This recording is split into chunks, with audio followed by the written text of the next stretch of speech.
안녕하세요. 예수비전 성결교회 안희연 목사입니다. 전광훈 씨가 얼마나 이단적인 말을 내뱉는지 생각보다 모르는 사람들이 많네요. 최근에도 끔찍한 얘기를 했죠. 하나님하고 나하고 자리 바꾸자. 하나님 사표 내세요. 무슨 얘기요? 자기가 하나님 되겠다라는 얘기죠. 근데 이렇게 끔찍한 이야기를 쏟아내는데도 왜 잠잠할까? 그런데요, 잘 모르는 분들이 많은 거예요. 최근에 대법관을 지내신 분을 만났어요. 그분이 저한테 먼저 물어보세요. 제가 전광훈 씨하고 이렇게 싸움을 벌이고 있는 걸 아시는 거죠.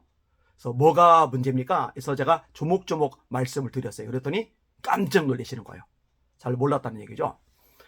이번 주 중에 목사님들 여러분들이 찾아왔어요. 같이 식사를 하고 또 이제 카페 가서 커피를 마시면서 이야기를 나누는데 물어보는 거예요. 전광훈 씨가 뭐가 문제냐고. 전광훈 목사님이 뭐가 문제냐고. 예, 아주 목사님이라고 부르더라고요. 그래서 제가 이제 설명을 해줬어요. 자, 예를 들면 하나님 나한테 까불면 주고, 이거는 너무나 잘 알죠. 이거 뭐 누구나 아는 거니까 얘기할 필요가 없잖아요. 그런데 이제 그 외에 했던 발언들에 대해서는 생각보다 많이 모르더라고요. 자, 예를 들어서 성경에 바울 사도 이래로 2000년 동안 감춰졌었는데 전광훈이가 열었다, 이런 식의 말을 했다 그러니까 깜짝 놀라는 거예요. 그거 이단인데? 그렇게 말하면 안 되는데? 그렇게 얘기를 끄집어내는 거예요. 자, 그 다음에 제가 또 이야기를 하는 거예요.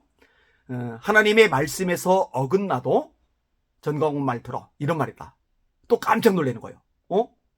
그건 아닌데? 그거 이단인데? 그런 말 한 거를 모르는 거예요. 손가락 하나를 전광훈이가 2개라고 그러면은 이거는 2개다, 이렇게 이야기를 끄집어냈다고 하는 거에 대해서 모르는 거예요. 그런 이제 심각한 거죠. 그 다음에 또 이제 언급한 게 뭐냐면은, 송영선 씨가 날 보고 성령의 본체라고 그래, 그 말 했다고. 이것도 깜짝 놀라는 거예요. 그래서 제가 속으로는, 야, 몰라도 너무 모른다, 이렇게 아는 게 하나도 없나? 이 생각이 저절로 드는 거예요. 성령의 본체라는 건 뭐예요? 성령과 동일하다는 이야기잖아요. 그는 근본 하나님의 본체시나 하나님과 동등됨을 취할 것으로 여기지 아니하시고 오히려 자기를 비어 종의 형체를 가지사 사람들과 같이 되었고 사람의 모양으로 나타나셨으며 자기를 낮추시고 죽기까지 복종하셨으니 그 십자가의 죽으심이라. 빌립보서 2장에 나오는 대목이죠. 예수님에 대해서 묘사하는 거요. 하나님과 본체시다. 똑같은 얘기예요. 똑같은 얘기요. 성령의 본체라는 얘기는 성령님하고 똑같다라는 얘기예요. 그러니까 삼위일체 하나님의 자리에 전광훈을 올려놓은 겁니다. 이런 얘기를 들으면 자기 옷을 찢어야죠. 절대로 그런 소리 하지 말라고 난리를 쳐야죠. 그런데 그거를요 받아들인단 말이에요. 심각하잖아요, 그죠? 하여튼 목사님들이 이제 주의 깊게 듣는 거예요. 놀래면서, 깜짝깜짝 놀래면서 이제 듣는 거예요. 그러니까 제가 얘기를 더 해주는 거예요. 예수님의 족보에 나오는 여성들, 그들을 보고 창녀라고 그랬다. 역시 깜짝 놀라죠. 아니, 루시 창녀입니까? 아니죠. 예수님의 어머니 마리아가 창녀입니까? 아니죠. 세상에 어떻게 그런 말을 함부로 해요? 그죠? 제가 예전에 이 부분 가지고 이제 짚고 넘어갔더니 전광훈 씨가 변명한다는 소리가 뭐냐면요, 니들도 사탄하고 하룻밤 잔 창녀들이잖아. 앞에 있는 성도들 보고 창녀들이라고 그러는 거예요. 사탄하고 하룻밤 잤다고 그러는 거예요. 근데 이런 말을 들으면서 아멘을 하는 사람들 정상적이지 않죠. 그 사람들 어떻게 예수 믿는 사람이라고 하겠어요? 그러니까 구원받지 못한다고 얘기하는 거예요.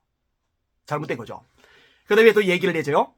전광훈 씨가 구원 열차를 몰고 가는 기관사다, 기관차 역할을 하는 거죠. 근데 전광훈 씨가 이렇게 몰고 가는데 이 열차에서 내린 사람은 구원받지 못한다, 이런 말을 했다. 역시 깜짝 놀라는 거죠. 여러분, 구원은 예수님의 피로 죄산 받아서 구원받는 거예요. 예수님을 믿는 믿음으로 구원받는 거예요. 사람이 마음으로 믿어 의에 이르고 입으로 시인하여 구원에 이르느니라. 네가 만일 네 입으로 예수를 주로 시인하며 또 하나님께서 그를 죽은 자 가운데서 다시 살리신 것을 네 마음에 믿으면 구원을 얻으리라. 내가 하나님의 아들의 이름을 믿는 너에게 이것을 쓴 것은 너희로 하여금 너에게 영생이 있음을 알게 하려 함이니라. 성경은